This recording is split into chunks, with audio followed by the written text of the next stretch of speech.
नमो नमः। भवतां सर्वेषां स्वागतम। आप सभी का बहुत बहुत स्वागत है विद्यार्थियों।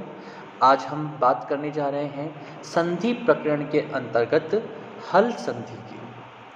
हल अर्थात व्यंजन, ह से लेकर के और ल तक आने वाले समस्त वर्ण को हम हल संधि के अंतर्गत लेते हैं।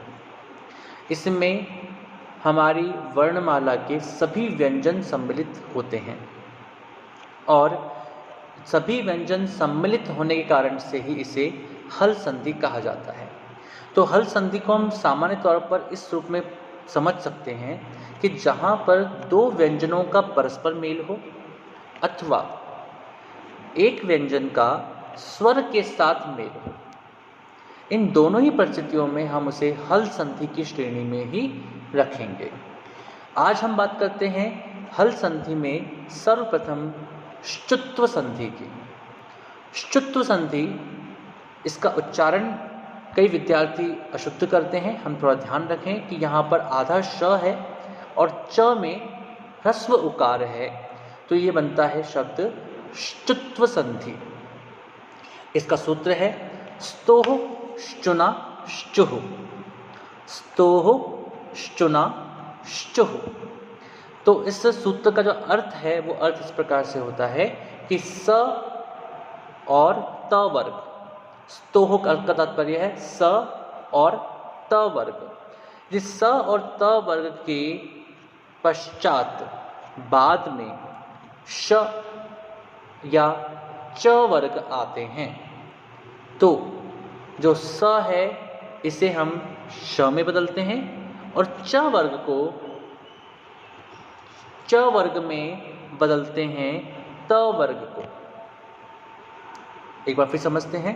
अर्थात स या त वर्ग के पश्चात यदि श या च वर्ग आ रहे हों तो स को श में और त वर्ग को च वर्ग में बदला जाता है। त वर्ग जब हम बदल रहे हैं तो च वर्ग अर्थात उसी क्रम से बदलेगा, अर्थात त को च में, थ को छ में, द को ज में, ध को झ में। इस प्रकार से ही परिवर्तन हमको करना है। तो यहाँ पर स को श में और त वर्ग को च वर्ग में जब बदला जाता है और किन परिस्थितियों में जब उसके पश्चात श या च वर्ग पुनः आ रहे हों तो ऐसी स्थिति में हम उसे श्चुत्व संधि कहते हैं। एक उदाहरण लेते हैं इसके लिए।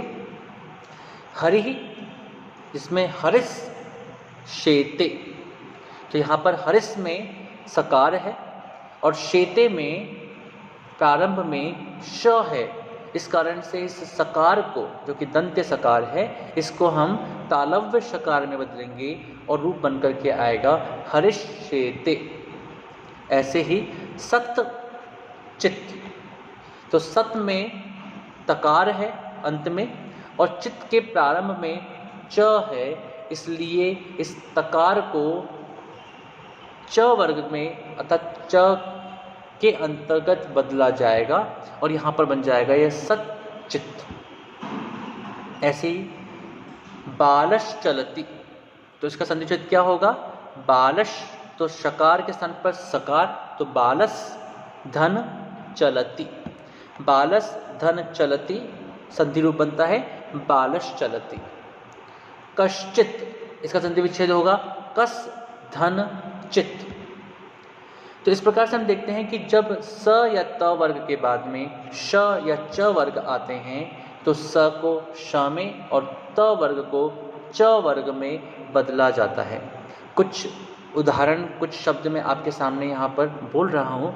आप इन शब्दों को संधि विच्छेद करके उनके संधि के नियम को स्पष्ट रूप से समझने का प्रयास करें और यदि कोई समस्या आती है तो निश्चित रूप से आप मुझसे बात कर सकते हैं, संपर्क कर सकते हैं।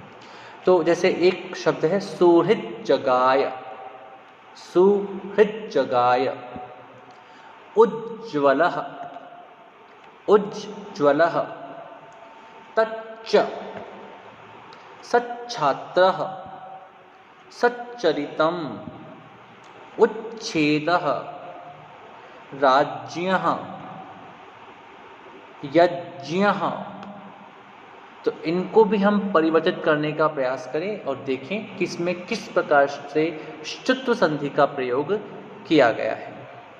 आप सभी का बहुत बहुत धन्यवाद और अगले पाठ में हम पढ़ेंगे जष्ट्व और ष्टुत्व संधि के बारे में। धन्यवाद। नमो नमः। पुनर्मिलामः।